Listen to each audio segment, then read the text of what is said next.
Let's talk the power forward position. You and I are big fans of Trey Townsend. Is he perfect? No. Obviously, he's not perfect. But he is also somebody that he can get buckets. We've seen that Arizona at times in the NCAA tournament has struggled to get buckets, and that has been a little bit of an issue for Arizona. I like Trey Townsend. Is he perfect? No, but I would like to have him.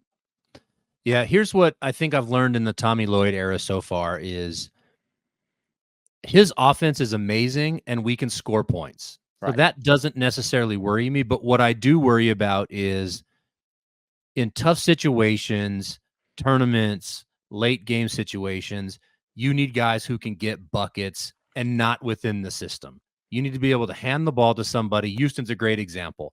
They give the ball to Jamal Shed. They run high screen and roll. Everybody else gets out of the way, and he goes and makes a play. Right. So I need more guys like that at Arizona, not less, because in late game situations, I want to be able to give the ball to somebody who can score.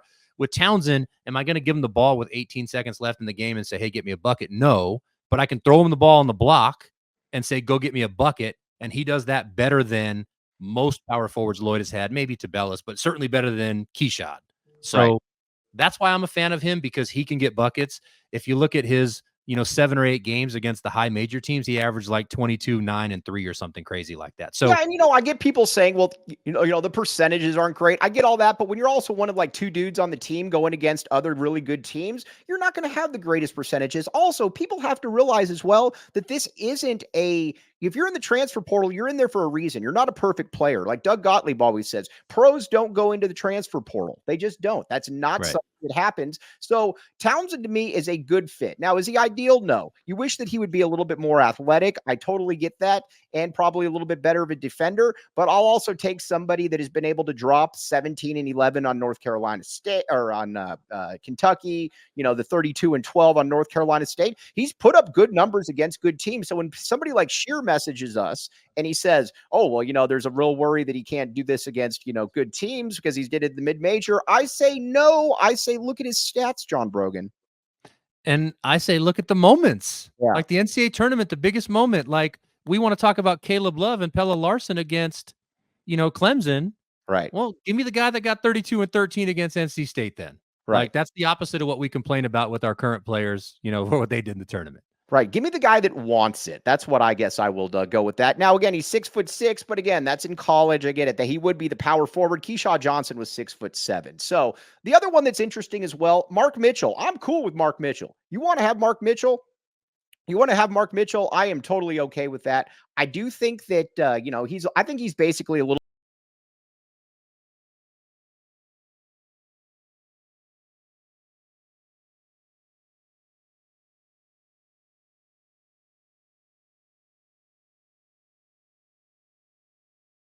like Mitchell. He's athletic. He can defend. Has a really, really ugly jump shot. Oh, that thing is terrible. The spacing people wouldn't like it. At least with Keshad, I could see a path to him being a 35% shooter. He turned out to be a 40% three-point shooter. Mitchell, I don't see that ever happening. Right. What intrigues me about Mitchell is with Lewis, Bradley, and Mitchell, you become a dominant defensive team. Right. What doesn't intrigue me about Mitchell is you put 1,000% faith in Tommy Lloyd to be able to score points. Right. Because the team isn't going to be able to just manufacture buckets. Like that team screams 5-minute droughts. Yes, exactly. So you got to really trust Lloyd's offensive kind of prowess and system if you go the Mark Mitchell route. But I like him. I mean, he definitely solves the need for Arizona. For sure. I would be okay. I would be more than okay with either one of these. These are the 2 guys that I'm looking at in the portal. I do not care about Xavier Amos. I keep hearing this name brought up. Listen, you average 14 and 4 at where is it? Northern Illinois or wherever it was. And cool, you shoot 3 threes per game. That is not spacing. Nobody cares about Xavier Amos shooting those threes. It doesn't bring any spacing.